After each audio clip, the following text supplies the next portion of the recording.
दोस्तों, ये कहानी है एक ऐसे 9 साल के बच्चे की जिसका बचपन किसी नर्क से कम नहीं था। लेकिन उस बच्चे ने हार नहीं मानी और पूरी दुनिया को अपने कदमों पर झुका दिया। चलिए देखते हैं कैसे। तो कहानी की शुरुआत सन 1172 से होती है, जहां हम अभी के नॉर्थ वेस्टर्न चाइना के इलाके को देखते हैं, जिसे उस समय टेंगुट किंगडम के नाम से जाना जाता था, जिसको टेंगुट राजवंश ही चलाता था। यहाँ पर कई सारे मंगोलियन ट्राइब्स के ग्रुप्स रहते थे, जिनके सरदार को खान कहा जाता था। इस ट्राइब्स के खानों की आपस में बहुत गहरी दुश्मनी होती थी, क्योंकि ये सभी लोग पावर में बने रहना चाहते थे, जिसके चलते इनके बीच अक्सर लड़ाइयाँ चलती ही रहती थी। इन लड़ाइयों में बहुत सारे लोग मारे जाते थे। मंगोलों की दुनिया में कोई नियम कानून नहीं थे, इसलिए इनको एक सुप्रीम खान की सख्त जरूरत थी, ताकि ये सभी लोग एकजुट होकर रह सके। यहाँ से सीन शिफ्ट होता है और हम एक आदमी को देखते हैं जिसका नाम येसुई था, और ये चाइना के वेस्ट साइड से एक छोटा मोटा खान था। इस समय येसुई एक सफर पर निकला था। उसके साथ उसका 9 साल का बेटा तेमुजिन भी था। दरअसल येसुई अपने बेटे के लिए एक वाइफ ढूंढने के लिए निकला था। रात होने पर वो अपने दोस्त के ट्राइब पर आराम करने के लिए रुकते हैं। वहीं जब तेमुजिन अपने घोड़े के पास खड़ा होता है, तो उसके पास एक छोटी लड़की आती है जिसका नाम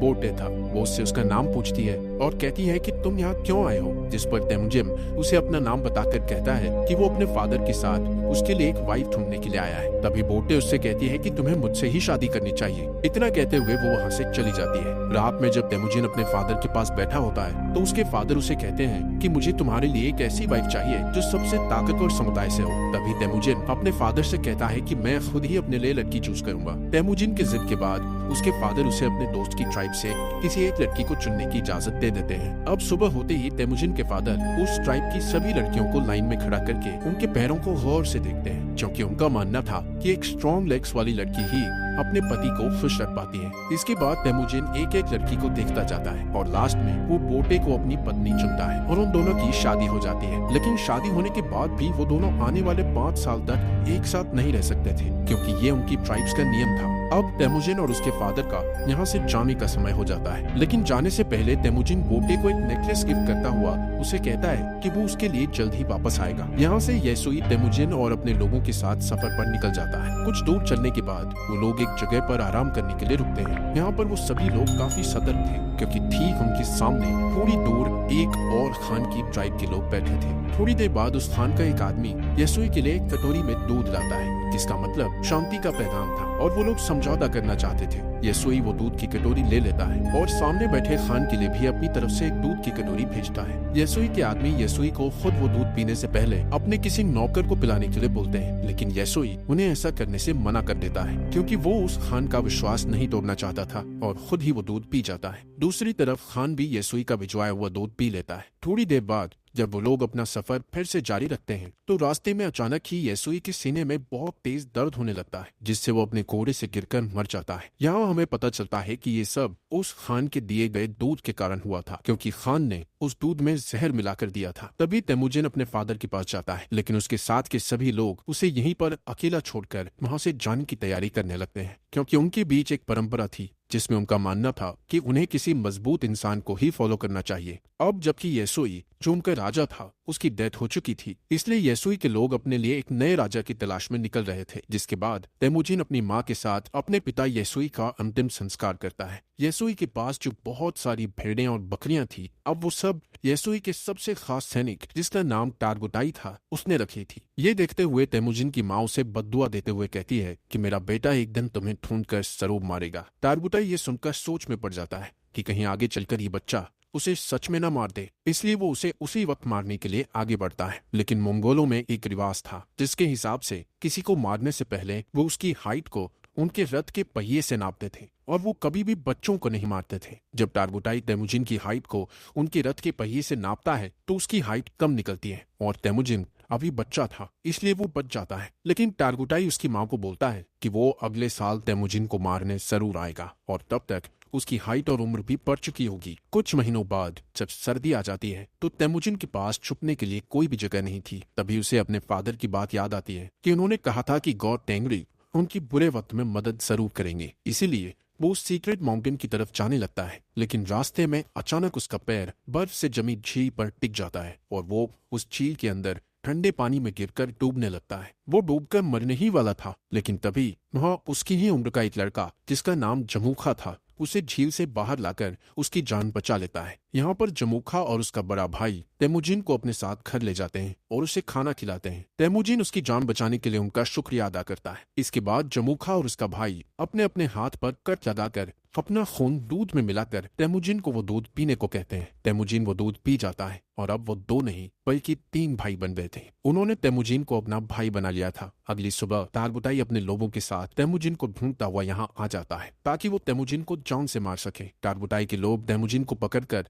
उसे अपने साथ मारने के लिए ले जाते हैं, लेकिन जब वो तेमुजिन की हाइट रथ के पहिए से नापते हैं तो अभी भी उसकी हाइट उतनी ही थी जितनी की पहले थी, जिस वजह से वो लोग तेमुजिन को तब तक के लिए कैदी बनाकर रख लेते हैं जब तक कि उसकी हाइट नहीं बढ़ जाती। इनके ट्राइब में एक बूढ़ा आदमी था जो कि कैद में तेमुजिन को रोज खाना खिलाता था और उसके जख्मों पर मलहम पट्टी भी करता था। कुछ दिनों बाद टारगुटाई फिर से तेमुजिन की हाइट नापता है, लेकिन अभी भी उसकी हाइट उतनी ही थी। इसी टाइम पर यहाँ बारिश होने लगती है और सभी लोग भागकर अपने अपने तंबू में चले जाते हैं। इसी बात का फायदा उठाते हुए वो बूढ़ा आदमी तेमुजिन को वहां से छुड़ाकर भगा देता है। तेमुजिन भागता भागता बहुत दूर चला जाता है। उसके गले में एक भारी लकड़ी का फंदा भी बंधा हुआ था, लेकिन कैसे भी करके वो उस पहाड़ पर जाता है जहाँ पर उसके फादर ने बताया था। वहाँ वो गॉड टेंगरी से विश मांगता है कि अचानक तेमुजिन को वहाँ एक सफेद भेड़िया दिखता है, जिसके तुरंत बाद उसके गले में बंधा हुआ लकड़ी का फंदा भी अपने आप ही खुलकर नीचे गिर जाता है। यहाँ से सीन कट होता है और हम सन 1186 में तेमुजिन को देखते हैं, जो कि अब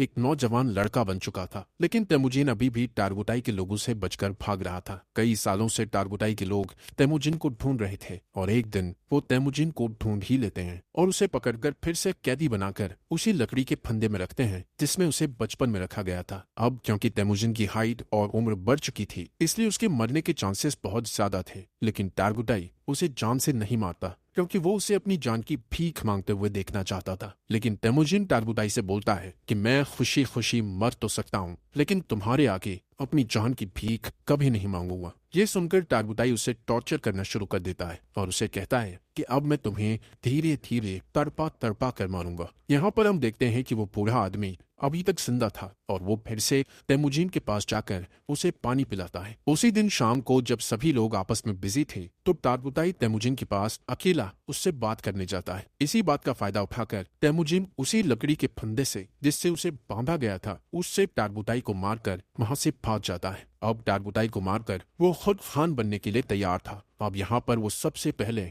अपनी वाइफ के पास जाता है जिससे उसने बचपन में शादी की थी। वो बोटे के पास जाता है जो अब बड़ी हो चुकी थी और बहुत खूबसूरत भी। बोटे उससे कहती है कि मैं कई सालों से तुम्हारा इंतजार कर रही थी और अब फाइनली वो दोनों साथ थे। कुछ देर बाद वो लोग यहाँ से निकल जाते हैं। यहाँ से तेमुजिन सीधा अपनी माँ और बहन के पास उनसे मिलने जाता है। तेमुजिन को इतने सालों बाद देखकर उसकी माँ और बहन बहुत खुश थे। लेकिन एक दिन इनके ऊपर मर्किब ट्राइब के लोगों का अटैक हो जाता है। कई साल पहले तेमुजिन के फादर ने इस मर्किब ट्राइब के खान की मदर को किडनैप किया था और तब इस ट्राइब के खान ने कसम खाई थी कि वो अपनी माँ का बदला जरूर लेगा। और अब ये लोग यहाँ बोटे को किडनैप करने आए थे। बोटे और तेमुजिन दोनों यहाँ से भागने की कोशिश करते हैं, लेकिन तभी एक तीर बोटे को लगता है जिससे वो अपने घोड़े से नीचे गिर जाती है और वो लोग उसे किडनैप कर लेते हैं। दरअसल मर्किब खान बोटे को अपनी वाइफ बनाना चाहता था। वहीं दूसरी ओर तेमुजिन अपनी वाइफ बोटे को वापस लाना चाहता था, जिसके लिए वो अकेला काफी नहीं था। इसलिए वो मदद के लिए अपने पुराने भाई जमूखा के पास जाता है। यहाँ जमूखा भी एक ट्राइब का खान था जो कि बहुत पावरफुल ट्राइब थी। जमूखा तेमुजिन की मदद करने के लिए तैयार था, लेकिन लड़ाई के लिए वो तेमुजिन को 1 साल का इंतजार करने के लिए कहता है क्योंकि उसे बाकी ट्राइब्स पर अटैक करके उन्हें अपने अंडर लेना था। समय के साथ साथ 1 साल भी बीत जाता है और वो वक्त आ जाता है जब वो दोनों भाई मिलकर अपनी सेना लेकर मर्किब ट्राइब पर अटैक करते हैं। लड़ाई में वो सभी लोगों मर्किब ट्राइब के खान और उसकी सेना को मारकर उनका जरूरी सामान अपने साथ उठा लेते हैं। वहीं एक टेंट में बोटे बैठी थी जो कि प्रेग्नेंट थी। इसके बावजूद भी तेमुजिन उसे अपना लेता है। उसी रात ये लोग अपनी जीत का जश्न मनाते हैं और तेमुजिन के साथ और भी कई लोग जुड़ जाते हैं जो उसे वहां मिले सामान को सभी में बांटने के लिए कहते हैं, जिसमें से तेमुजिन सिर्फ 10% सामान ही अपने पास रखता है और बाकी 90% वहाँ के लोगों में बांट देता है। तेमुजिन उन मरे हुए लोगों के परिवारों को भी कुछ सामान देता है जिन्होंने लड़ाई में अपनी जान गंवाई थी। तभी यहाँ जमूखा के 2 लोग ये सब देखते हैं और तेमुजिन की ट्राइब के साथ जुड़ जाते हैं। अब क्योंकि मंगोल्स में शुरू से ही ये नियम था कि वो अपने खान को खुद ही चुन सकते थे, जिसमें जमूखा चाहकर भी कुछ नहीं कर सकता था। लेकिन ये देखकर कि उसकी ट्राइब के 2 लोग तेमुजिन की ट्राइब में चले गए हैं, उसके मन में तेमुजिन के खिलाफ दुश्मनी बढ़ जाती है। नेक्स्ट सीन में तेमुजिन के आदमी जमूखा के आदमियों को उनके घोड़े चुराते हुए देख लेते हैं। तभी जमुखा के आदमी बचकर वहां से भागने लगते हैं, जिसके बाद तेमुजीन के आदमी गुस्से में गलती से उन्हें जान से मार डालते हैं। लेकिन जब वो लोग जमुखा के उन लोगों को देखते हैं तो उन्हें पता चलता है कि उनमें से एक आदमी जमुखा का बड़ा भाई था। और अब जैसे ही जमुखा को इसके बारे में पता चलता है तो वो तेमुजीन को जान से मारने की ठान लेता है, क्योंकि उसे अपने भाई की जान का बदला लेना था, जिसके लिए जमुखा आसपास के और ट्राइब्स के खानों से हाथ मिला लेता है और अपनी एक बड़ी ड्राइव बनाकर तेमुजीन की ट्राइब पर अटैक कर देता है। तेमुजीन जानता था कि वो लोग ये जंग नहीं जीत सकते, क्योंकि उसके पास इतने सैनिक नहीं थे जितने जमुखा के पास थे। इसलिए वो अपनी ट्राइब की औरतों और बच्चों को वहां से जाने के लिए कहता है और बाकी लोगों को लड़ने के लिए बोलता है। इस लड़ाई के बीच तेमुजीन अपने सैनिकों के साथ हार जाता है और जमुखा उसे और उसके सैनिकों को बंदी बना लेता है। जमुखा तेमुजीन को अभी भी भाई बोलता था, लेकिन वो अपने बड़े भाई की जान का बदला लेना चाहता था, इसलिए वो तेमुजीन को अपनी जान बचाने के लिए गिड़गिड़ाते हुए देखना चाहता था। इसके बाद वो तेमुजीन को अपना गुलाम बना लेता है और किसी और ट्राइब के लोगों को बेच देता है, जहां सजा के तौर पर तेमुजीन को रेगिस्तान में काफी दूर पैदल चलना पड़ता है। बहुत दूर चलने के बाद ये लोग एक शहर पहुंच जाते हैं जहां टेंगुर डायनेस्टी का शासन था। ये लोग तेमुजीन को एक जगह बैठाते हैं ताकि दूसरे लोग उसको देखकर उसे खरीद सकें। एक दिन इस सल्तनत का राजा बाजार आया हुआ था, तभी वो तेमुजीन को देखता है और उसे चंद पैसों में खरीदने के लिए अपने लोगों से बात करता है। लेकिन उस राजा के लोग तेमुजीन को खरीदने से उसे मना करते हैं, लेकिन फिर भी वो तेमुजीन को खरीद लेता है। इसके बाद तेमुजीन को एक पिंजरे जैसे कमरे में रखा जाता है जो शहर के बीचों बीच था, ताकि बाहर से लोग उसे देखकर हंस सकें और उसका मजाक उड़ाते हुए मस्ती कर सकें। यहाँ पर तेमुजीन को देखने के लिए एक बुद्धिस्ट मंक हर रोज आता था और उससे माफी मांगता था। एक दिन तेमुजीन बुद्धिस्ट मंक के साथ एक समझौता करता है कि अगर तुम मेरी वाइफ को ढूंढोगे तो मैं आगे चलकर